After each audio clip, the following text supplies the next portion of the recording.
Hello guys, চলে এসেছি আর খেলার খবর চ্যানেলে বিগ আপডেট নিয়ে। তো চলো বন্ধুরা, খুব গুরুত্বপূর্ণ আপডেট নিয়ে চলে এসেছি। ফুল ভিডিওটা দেখতে থাকো, স্কিপ করবে না। স্কিপ করলে কিন্তু ভিডিওর মধ্যে অনেক কিছু মিস করবে। এবং এই খেলার খবর চ্যানেলে যারা নতুন আছে অবশ্যই খেলার খবর চ্যানেলটা সাবস্ক্রাইব করে পাশে থাকো এবং পাশে থাকা বেল আইকন ঘন্টাটাকে ঢং করে বাজিয়ে দাও। বেশি বেশি লাইক এবং কমেন্ট করে দাও যাতে মোটিভেট হয়ে তোমাদের এই খেলার খবর চ্যানেলে আমি ফার্স্ট আপডেট দিতে পারি। তো চলো বন্ধুরা, ফার্স্ট যে আপডেটটা নিয়ে কথা বলবো, খুব গুরুত্বপূর্ণ আপডেট তোমাদের শেয়ার করতে চলেছি। সেটা হচ্ছে আর কেউ নয়, এমবিএসজি শিবিরের প্লেয়ার রবসন রবিনোকে নিয়ে। রবসন রবিনো কিন্তু এমবিএসজি শিবিরে যোগ দিয়েই কিন্তু অনুশীলনে কাল নেমে পড়লো। তাকে বল পায়ে কালকে দুর্দান্তভাবে অনুশীলন করতে দেখা গেছে। প্রচুর পরিমাণে রিহাব সেশনও সেরেছেন, ব্যায়ামও করেছেন এবং তার মধ্যেই কিন্তু তিনি একটা বড় মন্তব্য করে বসেছেন এমবিএসজি শিবিরকে নিয়ে। মানে সেটাকে নিয়ে কিন্তু প্রচুর পরিমাণে কল্পনা চলছে, কথাবার্তা চলছে। ব্যাপারটা হচ্ছে রবসন রবিনোর কথার মধ্যে এটাই বলেছেন যে এমবিএস মানে মোহনবাগান টিম আমাকে চয়েস করেছে, আমি কিন্তু মোহনবাগানকে চয়েস করিনি।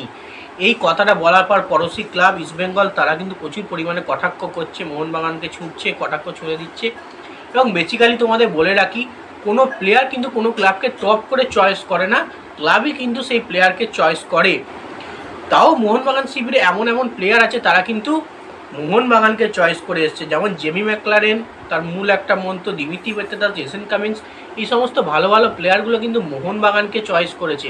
মানে টার্গেট করার পরে কিন্তু তারা মানে মোহনবাগানের হিস্ট্রি দেখেই কিন্তু চয়েস করেছে তাকে।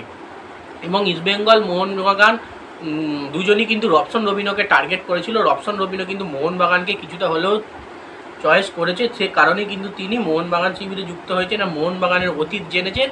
এবং তার আগে তার মন্তব্যটাও আমি শুনিয়েছি তোমাদের।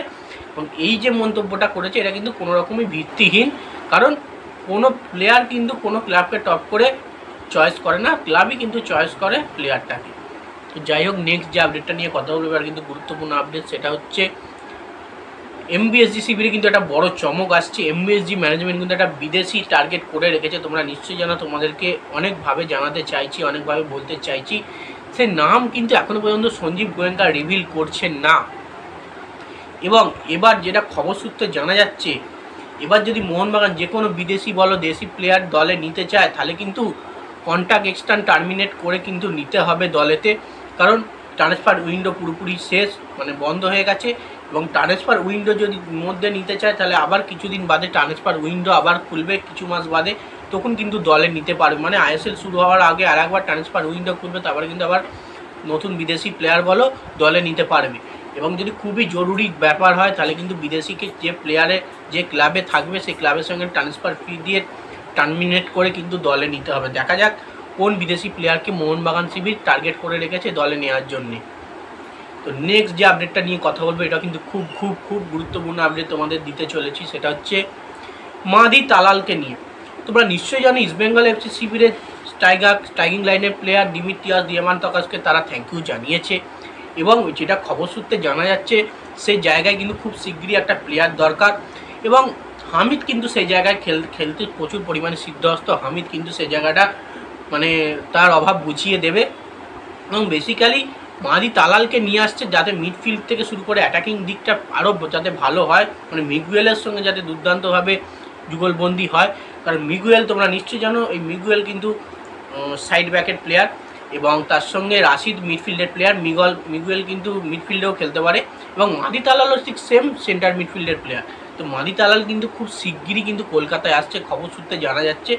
যেহেতু তারা একটা বিদেশি ছেড়ে দিয়েছে এবং একটা বিদেশিকে টপ করে দলে নিতে হবে, সেই কারণে কিন্তু তালালের আসার সম্ভাবনা প্রচুর, কারণ তালাল অনেকটাই সুস্থ হয়ে গেছে, খবর সূত্রে জানা যাচ্ছে।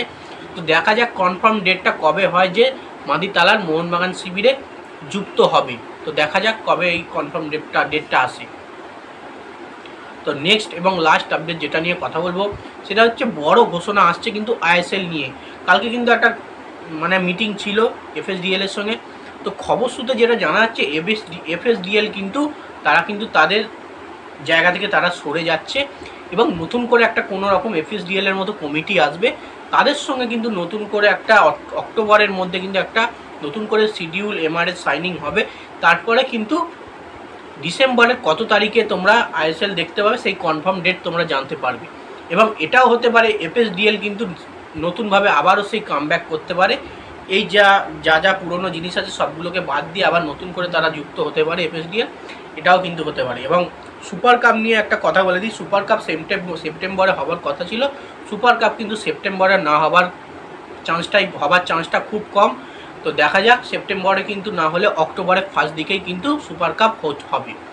তো যাই হোক বন্ধুরা, এই আপডেট ছিল। ভিডিওটা ভালো লেগে থাকলে লাইক, কমেন্ট, শেয়ার, সাবস্ক্রাইব করে পাশে থাকা চলো বন্ধুরা, বাই। নেক্সট ভিডিও আবার দেখা